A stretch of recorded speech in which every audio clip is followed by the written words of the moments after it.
Hello everyone, कैसे हैं आप? I hope you all are doing great. Welcome to the Jeet sample paper series 2025। As you know, board exams की preparation चल रही है और मैंने आपको पिछले वीडियो में सैंपल पेपर थर्ड में 1 मार्क्स के क्वेश्चंस कंप्लीट करवाए थे। चलिए आज हम शुरू करते हैं 2 marks questions in our sample paper।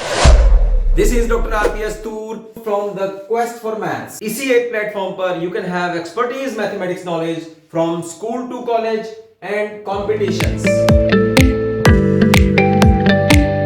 So, as you know, section B consists of 7 questions and each having 2 marks।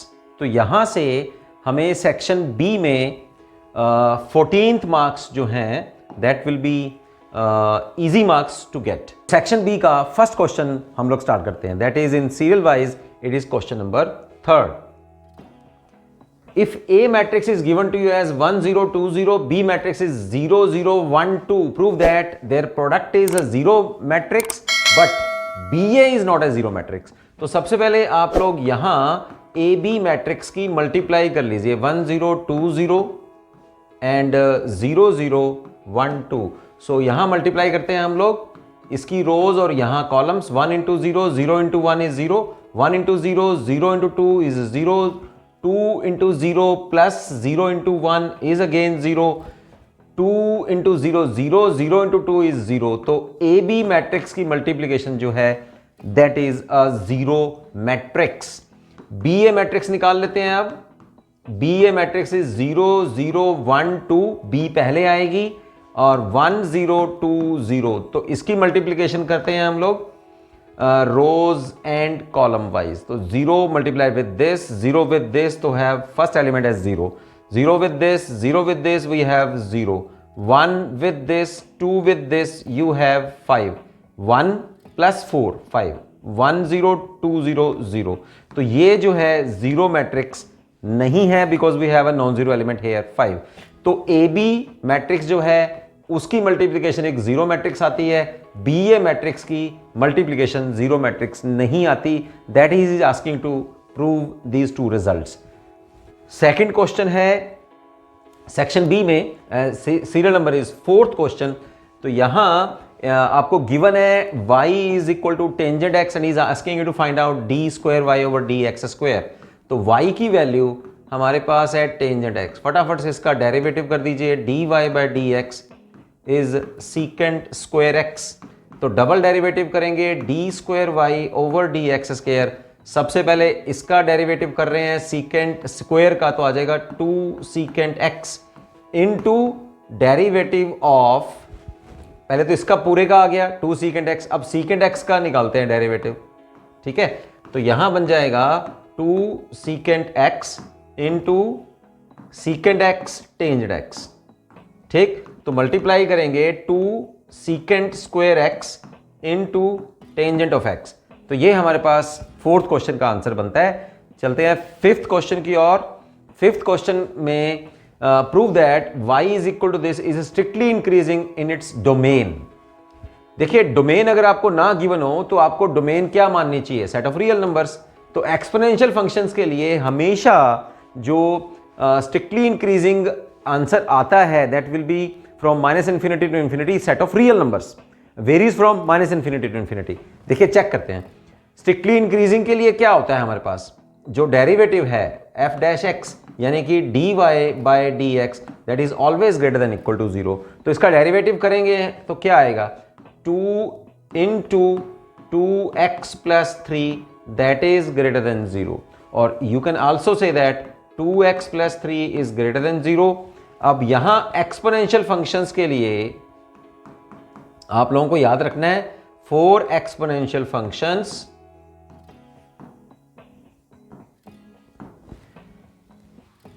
This will be always greater than 0। कब? When x will belongs to set of real numbers. और यहां जब हम लोग real number put करेंगे तो exponential functions की हर एक जो वैल्यू होएगी that will be greater than 0। तो इसका मतलब क्या बना कि स्ट्रिक्टली फंक्शन के लिए यहां जो हमारे पास ओपन इंटरवल यानी कि सेट आएगा that will be from minus infinity to infinity. तो इसका मतलब तो यहां आपको सिर्फ इतना ही बताना है, you will get 2 marks. Okay, इसका जो और है, देखिए इंटरनल चॉइस आती है हमारे पास, 2 मार्क्स के क्वेश्चन में इंटरनल चॉइसेस हमारे पास बनती हैं। तो इसका जो और पार्ट है वो कह रहा है find the critical points of this function. तो क्रिटिकल पॉइंट्स पता करने के लिए आपको क्या करना होता है, एफ डैश एक्स जो है, ये हम लोग 5th क्वेश्चन का और पार्ट ले रहे हैं, उसका डेरिवेटिव ले लेंगे हम लोग। कितना आएगा, 6x² माइनस 6x माइनस 12।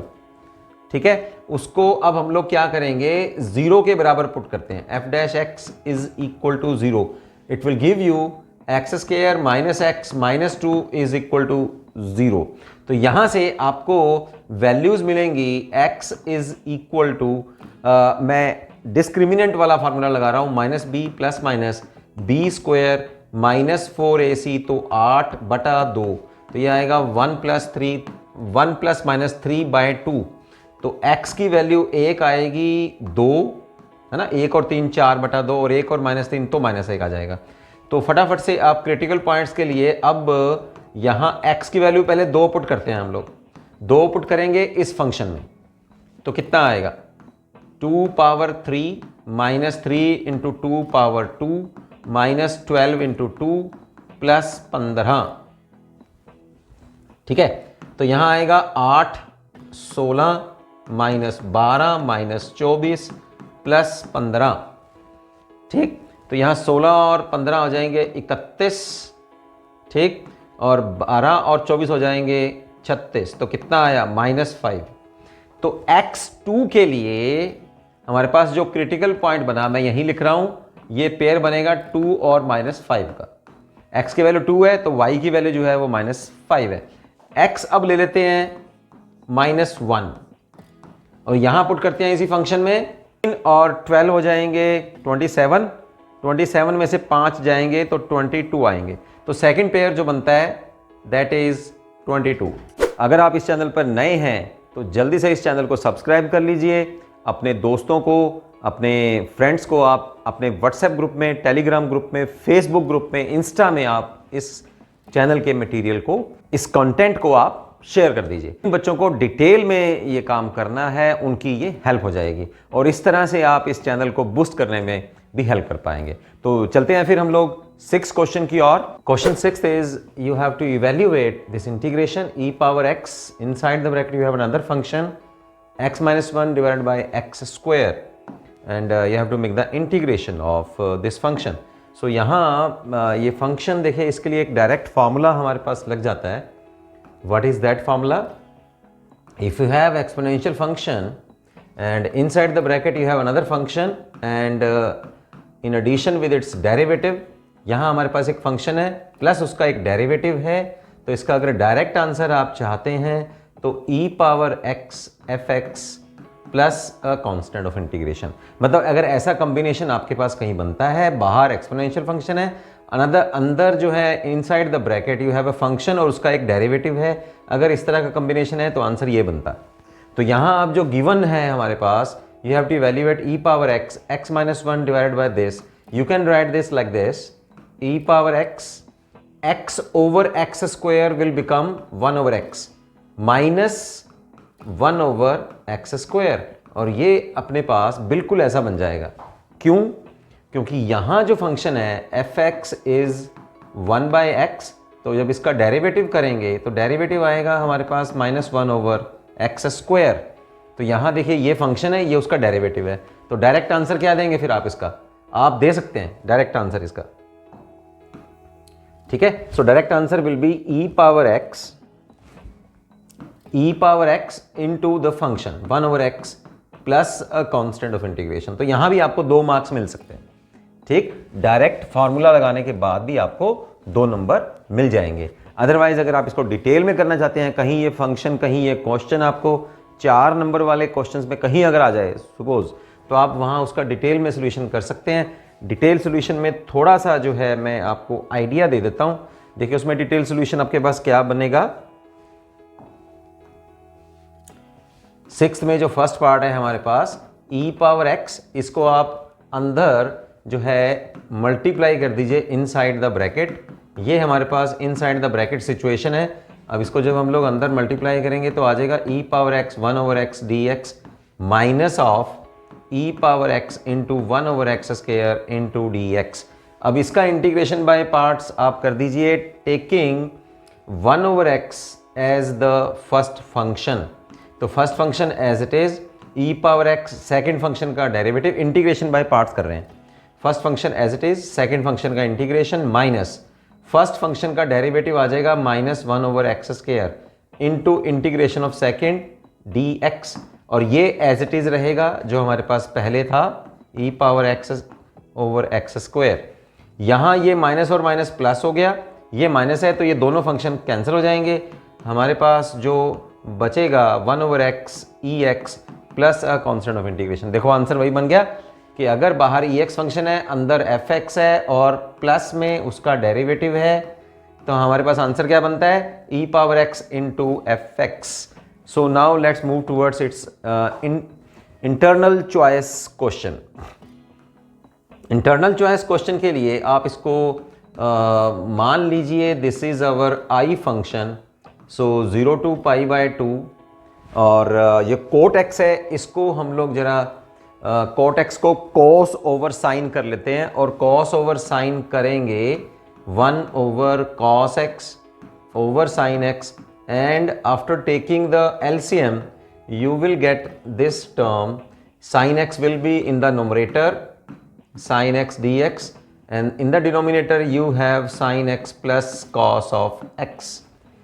अब यहाँ एक फार्मूला जो है आप लगा सकते हैं। फार्मूला क्या है हमारे पास, that is our property 0 to pi by 2 कर लीजिए, या 0 टू a भी आप कर सकते हैं, एफ एक्स डी एक्स। चलिए जनरल ले लेते हैं फिर, अगर आप चाहते भी हैं तो यहाँ जनरल जो है 0 टू a जो हमारी प्रॉपर्टी में है वो ये बन जाता है 0 to a F of a minus X D X. ठीक, ऊपर वाले लिमिट में से, अपर लिमिट में से आप वेरिएबल को माइनस करेंगे तो भी आपका आंसर सेम रहेगा।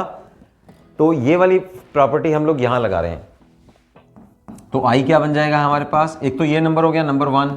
अब फिर दोबारा से हम लोग यूजिंग अबव प्रॉपर्टी, ऊपर वाली प्रॉपर्टी हम लोग यूज कर रहे हैं, तो दोबारा से फिर हमारे पास आई क्या बनेगा, I will be 0 to pi by 2 sine of pi by 2 minus X divided by sine pi by 2 minus X plus cos of pi by 2 minus X into D X. तो अब नोमिनेटर में क्या आ गया हमारे पास, 0 to pi by 2 cos X, denominator में क्या आ गया, sine pi by 2 minus X is cos X, cos pi by 2 minus X is sine X into D x. This is our number 2। अब 1 और 2 को हम लोग जोड़ देते हैं, लेफ्ट हैंड साइड में 2i आ जाएगा, because this is also equal to I and this is also equal to I. I means जो हमारे पास गिवन इंटीग्रेशन है जिसका आंसर हम लोगों को फाइंड आउट करना है। तो नोमिनेटर में क्या आ जाएगा, साइन और कॉस दोनों की ऐड, और डिनोमिनेटर में क्या आ जाएगा, दोनों की ऐड। सेम टर्म नोमिनेटर और डिनोमिनेटर में आ जाएंगी, वो कैंसल होंगी आपस में, and you will get 1dx। 1dx का मतलब इंटीग्रेशन करेंगे 1 का x के रिस्पेक्ट में, तो x आएगा 0 to pi by 2, limit put करनी है, लिमिट पुट करेंगे तो पाई बाय 2 आएगा। And after taking this half on the right hand side you have I is equal to pi by 4 and I is our this integration। तो इस integration का answer हमारे पास ये बनता है। ओके, तो वैसे भी हम लोग ऐसे कई क्वेश्चंस कर चुके हैं। मैंने आपको जो 1 मार्क के पिछले मेरे वीडियो में इस सैम्पल पेपर के फर्स्ट पार्ट में जो हम लोगों ने किया था उसमें भी मैंने आपको बताया कि कहीं आपका साइन और कॉस का, टेंजेंट और कोटेंजेंट का कॉम्प्लीमेंट्री अगर आपके पास फंक्शंस आते हैं और लिमिट्स आपके पास 0 टू पाई बाय 2 है, तो आप क्या करेंगे, अपर लिमिट में से लोअर लिमिट आप अगर साइन और कॉस का है तो प्लस कर दो, 2 से डिवाइड कर दो, अगर टेंजेंट और कोटेंजेंट का है तो अपर लिमिट में से लोअर लिमिट माइनस करके फिर 2 से डिवाइड कर दो, जो हम लोगों ने इसका फर्स्ट पार्ट में भी किया। तो आंसर इसका आया pi by 4। Let's move towards 7th question. 7th question में solve the differential equation 1 plus cos of x d Y by D x plus is equal to 1 minus cos of x.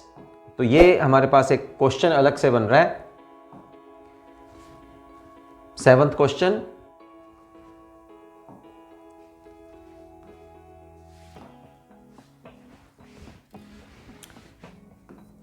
One plus cos of x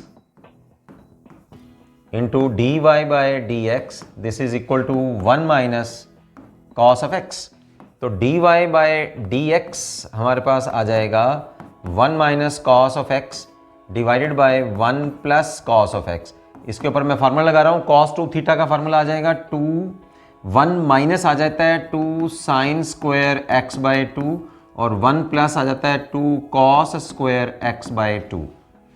this will cancel out, तो ये बन जाएगा आपके पास tangent square x by 2। Tangent square x by 2 is secant square x by 2 minus 1। Formula कौन सा लगा हमारे पास, secant square theta minus tan square theta is equal to 1। तो सीकेंट टेंजेंट स्क्वायर थीटा की वैल्यू आ जाएगी सीकेंट स्क्वायर थीटा माइनस 1। तो ये यूज कर लिया। तो अब हमारे पास डी वाई की वैल्यू क्या आई, ये आ गई, वेरिएबल सेपरेट कर रहे हैं, secant square x by 2 minus 1, और ये जो डी एक्स है ये मैं राइट हैंड साइड में ले जा रहा हूँ। ले जाने के बाद जब वेरिएबल सेपरेट हो गए तो इंटीग्रेशन कर देते हैं। लेफ्ट हैंड साइड में you will have y is equal to secant square x by 2 का x के रिस्पेक्ट में इंटीग्रेशन कर रहे हैं, तो टेंजेंट x बाय 2 और x बाय 2 का इंटीग्रेशन करेंगे तो ये नीचे हाफ जो है डिनोमिनेटर में आ जाएगा। -1 का integration with respect to x is x plus constant of integration, this half will be in the numerator, तो 2 tangent of x by 2 minus x plus a constant of integration. So this is the general solution of the given differential equation. This is our 7th question. So now let's move towards our 8th question. 8th is find the area under this curve y is equal to ex between x is equal to 0 to x equal to 1 above x axis. ठीक है, O x axis means x axis के above हम लोगों को लेना है। तो 8th question को मैं यही कर रहा हूं।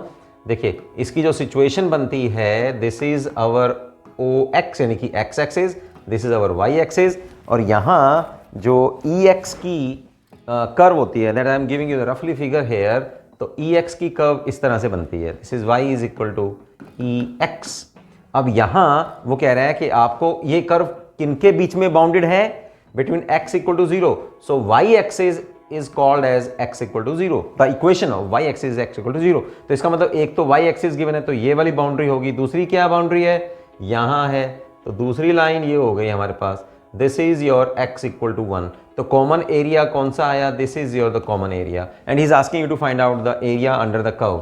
इस एरिया अंडर द कर्व को हमने ये लेना है, ठीक है। तो एरिया का क्या फार्मूला होगा, area is given by 0 to 1, x is equal to 0 to 1, y dx. Put the value of y here, e power x dx. The integration of ex is ex and you will have to put the limits at 0 to 1. तो यहाँ हमारे पास आएगा e power 1 minus e power 0. That means e power 1 minus 1 is the required area under the curve. Curve is given as y is equal to e power x. ठीक है, ये था हमारे पास 8th question. चलते हैं लास्ट क्वेश्चन में, हमारे पास internal choice है, तो इंटरनल चॉइस में फर्स्ट क्वेश्चन, फर्स्ट पार्ट इसका देखते हैं हम लोग। फर्स्ट पार्ट में is asking you to find the it is given that two vectors are given to you and you have to find out the cross product of these two vectors. Very easy, very simple. आपको यहाँ ऐसा बोलिए कि free में 2 number वो आपको देना चाह रहा है। तो 9th क्वेश्चन में A क्रॉस B निकालते हैं with the help of our determinant. Okay, so I, J और K. A वाले जो वेक्टर हैं उसके हम लोग कोफिशिएंट लिख लेते हैं I, J, K के। तो I, J, K के कोफिशिएंट है 1, 1 और -1, और B जो वेक्टर है उसके I, J, K के कोफिशिएंट्स हैं 2, 1 एंड 0। चलिए A क्रॉस B निकालते हैं, फिर हम लोग R1 से इसको एक्सपेंड करेंगे। So this will cancel, this will cancel, this is 1 into 0 और 1 into -1 with a negative sign. सो यहाँ आ जाएगा +1, ठीक है, ये 0 हो जाएगा। -j, this into this, this into this plus 2, ठीक है, प्लस के। आपको डिटर्मिनेंट तो निकालना आ रहा है, आता है, ये मैं सोच के चल रहा हूँ ऑलरेडी। तो 1 इंटू 1 माइनस 2 इंटू, तो 1 माइनस 2, तो माइनस के आ जाएगा। तो हमारे पास बनता है फिर आई माइनस 2j माइनस के। सो this is the cross product of these given two vectors. Last part, इसका और पार्ट जो है वहां देखते हैं ये क्या कह रहा है। Find the scalar projection of A vector on B vector. Very easy, एक वेक्टर की प्रोजेक्शन पूछ रहा है दूसरे वेक्टर के ऊपर, तो फॉर्मूला आपको पता होना चाहिए। फॉर्मूला क्या है इसका? Formula is the projection of, सीधा से इसमें पुट कर देंगे फिर, है ना, projection of A vector on B vector, this is equal to दोनों की dot product in the numerator, और जिस वेक्टर के ऊपर प्रोजेक्शन लेनी है, projection of this vector on this vector, उसका यूनिट वेक्टर जो है वो डिनोमिनेटर में आ जाएगा। तो डॉट प्रोडक्ट करते हैं फिर, I dot I, 7 into 5 is 35, J dot J 3 into 2 minus 6 K dot K plus 18 divided by the modulus of this vector. Modulus means I J K जो कॉफिशिएंट है उनका सम ऑफ स्क्वायर्स। तो 5 का square करेंगे 25 plus 4 plus 9 under the root, तो ये आ गया हमारे पास उसकी प्रोजेक्शन।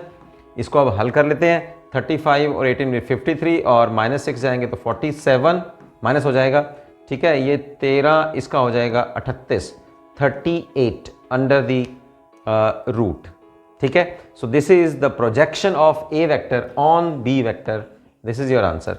तो बच्चों यहाँ इसका आप स्क्रीनशॉट ले लीजिए या इसको आप अपना रिकॉर्डिंग जो है सेव करिए आप इसको, ठीक। तो यहाँ हमारे पास मैंने थर्ड सैंपल पेपर में आपको जो है 2 मार्क्स क्वेश्चंस भी इस वीडियो में कंप्लीट करवा दिए हैं। ओके, तो वेट करते रहिए, जैसे ही अब थर्ड सैंपल पेपर है, एक सैंपल पेपर हम लोग और ले रहे हैं, सैंपल पेपर 4, उसके साथ में मैं नेक्स्ट वीडियो के साथ में आपके पास दोबारा आऊँगा। हम लोग उस सैंपल पेपर 4 में भी 1 मार्क्स और 2 मार्क्स के क्वेश्चंस कवर अप करने वाले हैं, राइट। तो मिलते हैं फिर नेक्स्ट वीडियो में, सी यू, बाय बाय।